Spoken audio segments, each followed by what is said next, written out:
Hi guys, welcome to my channel Sujata Das. आज मु आपण मान को पई नहीं आसी ओडिया पेडागोजी।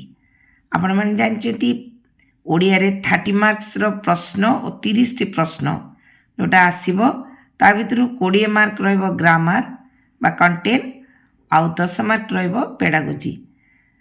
तो आपण माने ई पेडागोजी को भलो भाबे फॉलो करंतु, अति सहज रे 10 मार्क आपण माने पाई परिबे। तो मुझे ओडिया पेडागोजी उपरे 40 टी प्रश्न और तार उत्तर नहीं आसी। आसंतु एबे आरंभ करिबा ओडिया पेडागोजी उपरे प्रश्न उत्तर आलोचना। प्रश्न नंबर 1, मातृभाषा शिक्षा देबा पूर्वरु शिक्षक प्रथमे कौन करिवे? पिलाटी कौन जानिछि ताहा आगे जानिबा। आमे मातृभाषा दबा पूर्वरु आमे जानिबा पिलाटी कौन जानिके आसीछि से विषय आमे आगे धारणा पाइबा। प्रश्न 2, समुद्र रे बुड़ीबा जहार वृत्ति ताकू डेक्स कहा जाए, यह केउ प्रकार प्रश्न? यह ला वस्तुनिष्ठ प्रश्न। कहीं एर पर्टिकुलर गोटे आंसर यार दिया जाए, तेणु ताहाकू कहा जाए वस्तुनिष्ठ प्रश्न। तापरे प्रश्न 3 रे केउटी सृजनात्मक लिखनर अंतर्भुक्त नुह? एटी मु ऑप्शन देइछि, जेटू केउटी सृजनात्मक लिखनर अंतर्भुक्त नुह बोली देइछि। तेणु आसंतु ऑप्शन गुडी को पढिबा। चित्र देखि गप लिखिबा, केतोटी असंपर्कित शब्द को नहीं अनुच्छेद लिखिबा, गोटे नामकरण को नहीं कविता लिखिबा, मुखस्थ करथिबा कविताटी लिखिबा। तेणु यार राइट आंसर हम चित्र देखि गप लिखिबा हैला। यह सृजनात्मक लिखनर अंतर्भुक्त नुहे। 4 है केउटी उत्तम पत्रर लक्षण नुहे? विनम्र भावरे लिखिबा, संबोधन भद्र और शिष्ट हेबा, भाषा कोमल हेबा, जेकोसी शैली प्रयोग करिबा। तार यार राइट आंसर हम जेकोसी शैली प्रयोग करिबा। कहीं ना आमर जो उत्तम पत्रर लक्षण सबू विनम्र भाव लिखिब, संबोधन करिब, भाषा कोमल हम, तेणु जेकोसी शैली लिखिदेले यह विनम्र पत्र बा उत्तम पत्र हेब नहीं।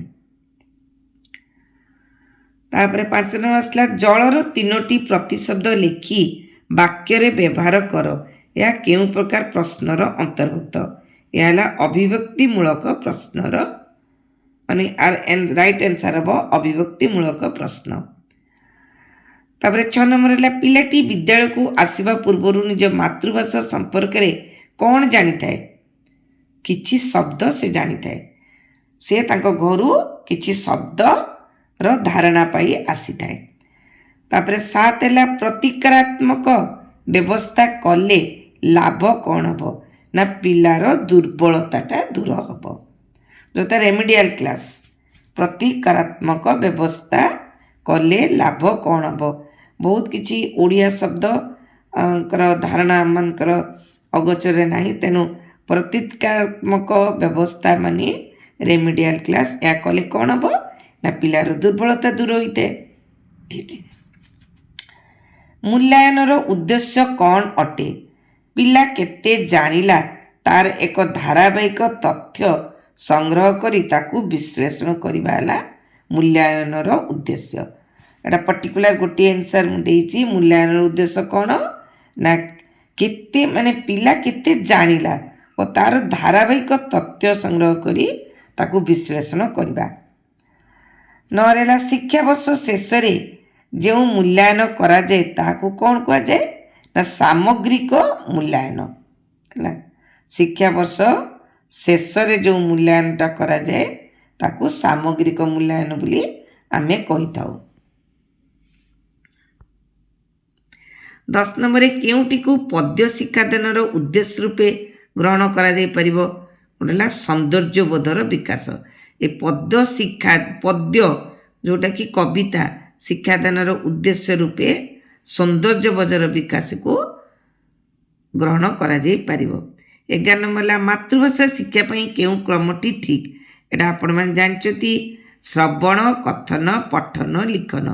ଆଗେ ଶ୍ରବଣ କରିବ, ତାପରେ କହିବା ଶିଖିବ, ତାପରେ ପଠନ କରିବ, ତାପରେ ଲିଖନ।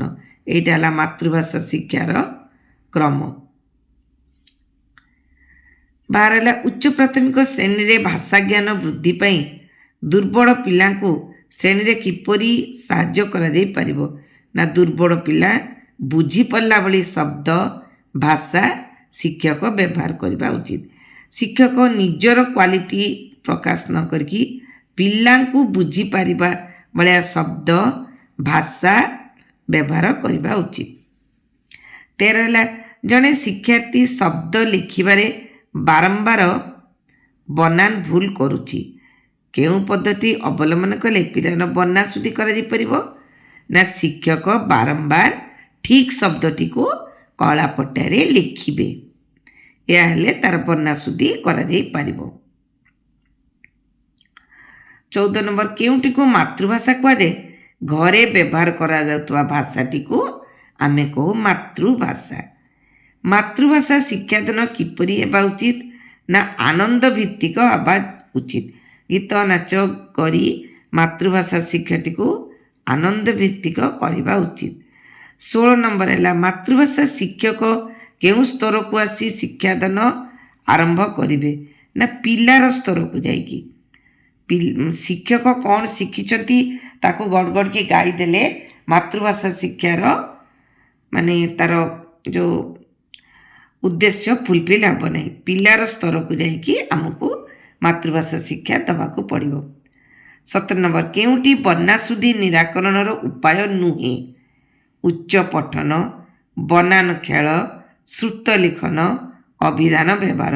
ତାହେଲେ ବନାନ ଖେଳ, ଶ୍ରୁତ ଲିଖନ, ଅଭିଧାନ ବ୍ୟବହାର ଏସବୁ ବନାଶୁଦ୍ଧି ନିରାକରଣର ଉପାୟ, କିନ୍ତୁ କେଇଟା ନୁହେଁ ନା ଉଚ୍ଚ ପଠନ। ଉଚ୍ଚ ପଠନଟା ବନାଶୁଦ୍ଧି ନିରାକରଣର ଉପାୟ ନୁହେଁ। 18 ନମ୍ବର ହେଲା ଉଚ୍ଚ ପଠନର କେଉଁଟି ଅନ୍ତରାୟ? ଶୁଦ୍ଧ ଉଚ୍ଚାରଣ, ସ୍ପଷ୍ଟ ଅଭିବ୍ୟକ୍ତ, ବିରାମ ଚିହ୍ନ ସମ୍ପର୍କରେ ଧାରଣା, ମାନସିକ ଏକାଗ୍ରତା। ତାହେଲେ ଉଚ୍ଚ ପଠନର ଅନ୍ତରାୟ ହେଲା ମାନସିକ ଏକାଗ୍ରତା। 19 ନମ୍ବର କେଉଁଟି ଭାଷାର ବିଭାଗ ନୁହେଁ? ପରୀକ୍ଷଣ, ବ୍ୟାକରଣ, ଗଦ୍ୟ, ପଦ୍ୟ। ତାହେଲେ ଭାଷାର ବିଭାଗ ନୁହେଁ ହେଲା ପରୀକ୍ଷଣ। କେଉଁଟି ଶିକ୍ଷା ବ୍ୟବସ୍ଥାର ଏକ ଗୁରୁତ୍ୱପୂର୍ଣ୍ଣ ଆବଶ୍ୟକତା? ବର୍ଷ ଶେଷରେ ଗୋଟିଏ ପରୀକ୍ଷା କରିବା, ପ୍ରତି ପିଲାର ମୂଲ୍ୟାୟନକୁ ସୁନିଶ୍ଚିତ କରିବା, ପାଠଦାନ ପାଇଁ ସାମଗ୍ରୀ ପ୍ରସ୍ତୁତି, ପାଠ୍ୟ ଯୋଜନା ପ୍ରସ୍ତୁତି। ତାହେଲେ କେଉଁଟା ହେବ ରାଇଟ୍ ଆନ୍ସର୍? ପ୍ରତି ପିଲାର ମୂଲ୍ୟାୟନକୁ ସୁନିଶ୍ଚିତ କରିବା। ଶିକ୍ଷାଦାନ ବ୍ୟବସ୍ଥାର ଏକ ଗୁରୁତ୍ୱପୂର୍ଣ୍ଣ ଆବଶ୍ୟକତା ହେଲା ପ୍ରତି ପିଲାର ଶିକ୍ଷା ମୂଲ୍ୟାୟନକୁ ସୁନିଶ୍ଚିତ। ଧାରଣାର ବୋଧଗମ୍ୟତା କହିଲେ କ'ଣ ବୁଝନ୍ତି? ଧାରଣାର ବୋଧଗମ୍ୟତା କହିଲେ ବୁଝିବା ବା କେଉଁଠି ଦେଇଥିବ ବୁଝିକରି କହିବା। ଧାରଣାର ବୋଧଗମ୍ୟତା କହିଲେ ଆମେ ମୁଖ୍ୟତଃ ବୁଝିବାକୁ ବୁଝେଇଥାଉ। 22 ହେଲା ମାତୃଭାଷା ଶିକ୍ଷାଦାନ ପାଇଁ ଶିକ୍ଷକଙ୍କର କେଉଁ ଗୁଣଟି ରହିବା ଆବଶ୍ୟକ? ନା ଧୈର୍ଯ୍ୟ। ମାତୃଭାଷା ଶିକ୍ଷାଦାନରେ ଗୋଟେ ଶିକ୍ଷକଙ୍କର ନିହାତି ଧୈର୍ଯ୍ୟ ରହିବା ଆବଶ୍ୟକ। 23 ନମ୍ବର ପିଲାମାନଙ୍କୁ ଦଳ ଦଳ କରି ବସାଇ ସେମାନଙ୍କ ଭିତରେ ଆଲୋଚନା କରିବାକୁ ସୁଯୋଗ କେଉଁ ଦକ୍ଷତାର ବିକାଶ ଘଟେ? ନା ସ୍ୱଶିକ୍ଷଣର ଦକ୍ଷତାର ବିକାଶ ଘଟେ। ବିଦ୍ୟାଳୟକୁ ଆସିବା ପୂର୍ବରୁ ଶିଶୁ କେଉଁ ଭାଷାରେ ଦକ୍ଷତା ଅର୍ଜନ କରିଥାଏ? ନା କଥିତ ଭାଷାରେ।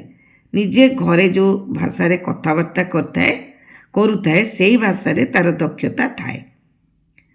କେଉଁଟି ବନାଶୁଦ୍ଧିର କାରଣ ନୁହେଁ? ଏଠି ଅପସନ୍ ଦେଇଛି ଶିକ୍ଷକଙ୍କର ଦକ୍ଷତାର ଅଭାବ, ଉପଯୁକ୍ତ ସଂଶୋଧନର ଅଭାବ, ଉପଯୁକ୍ତ ବ୍ୟାକରଣ ଜ୍ଞାନର ଅଭାବ, ସୁନ୍ଦର ଅକ୍ଷର ଲେଖି ନ ପାରିବା। এই ସୁନ୍ଦର ଅକ୍ଷର ଲେଖି ନ ପାରିବା ହେଲା ରାଇଟ୍ ଆନ୍ସର୍। ଏଇଟା ହେଲା ବନାଶୁଦ୍ଧିର କାରଣ ନୁହେଁ। 26 ନମ୍ବର ମାତୃଭାଷା ଶିକ୍ଷାଦାନରେ କେଉଁଟି ଶିକ୍ଷଣ ଉଦ୍ଦେଶ୍ୟ ନୁହେଁ? ନା ମୁଖସ୍ଥୀକରଣ। ମାତୃଭାଷା ଶିକ୍ଷଣର ଉଦ୍ଦେଶ୍ୟ ନୁହେଁ ହେଲା ମୁଖସ୍ଥୀକରଣ। 27 नंबर श्रेणी रे पाठ्यपुस्तक पठन केउं पठनर अंतर्भुक्त तात्विक पठन है ये पाठ्यपुस्तक पठन है तात्विक पठन किंतु शिशु निजर रुचि अनुजाई अधिक जानिबा पई जेउ पठन करे ताकू कौन कहती ना व्यापक पठन।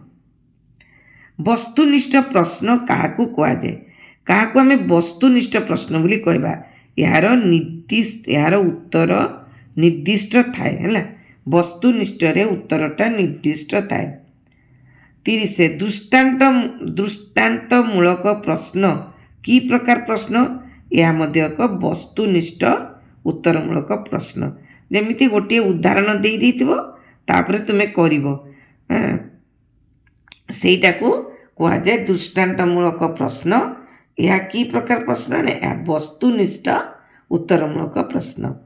31 पठन उद्देश्य कौन पठन उद्देश्य है बही रे थिबा छापा अक्षर शब्द वाक्य अनुच्छेद गुड़ी को पढ़ी बुझीबा यह है पठनर उद्देश्य पढ़ी की बुझीबा। मेळक प्रश्न की प्रकार प्रश्न मेळक प्रश्न माने ए जो ए बी करिकी गार टाणिकी जोड़िब बा क स्तंभ ख स्तंभ सेटा की प्रकार प्रश्न ना एक वस्तुनिष्ठ उत्तरमूलक प्रश्न।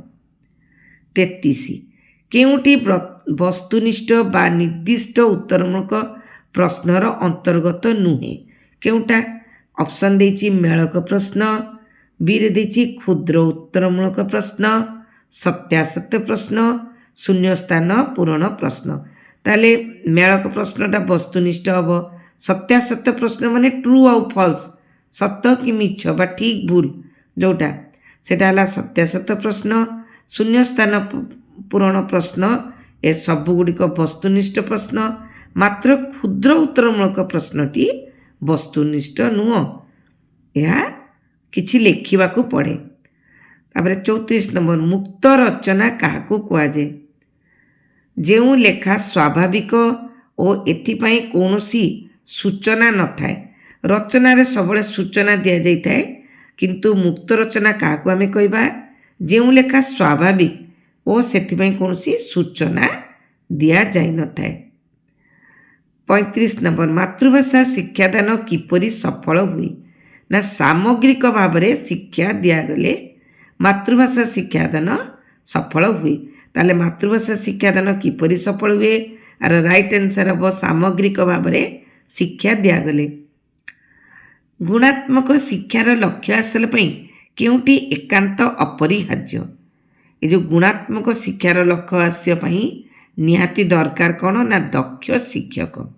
37 नंबर केउटी सामग्रिक मूल्यांकन नुहे एग्जाम माने उदाहरण देछि बा ऑप्शन देछि ज्ञानात्मक उद्देश्य अभिव्यक्तिमूलक उद्देश्य बोधात्मक उद्देश्य प्रवणता परीक्षण एटा हला राइट आंसर।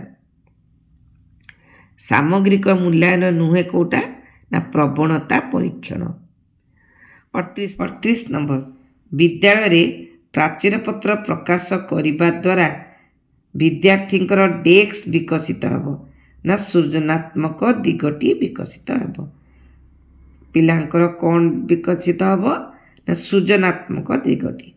39 ग्राम रे एक नलकूप स्थापना निमते बीडीओ को एक दरखास्त लेख यह केउं प्रकार पत्रर अंतर्गत ना औपचारिक औपचारिक माने ऑफिशियल लेटर को आमे कहबा औपचारिक ये जो दरखास्त लिखा बीडीओ पाखक यह औपचारिक केउटी औपचारिक पत्र नुहे बा अनौपचारिक केउटी आर ऑप्शन दिखाई दरखास्त निमंत्रण पत्र कार्यालय पत्र पारिवारिक पत्र हम यार राइट आंसर यह अनौपचारिक पत्र नॉन ऑफिशियल।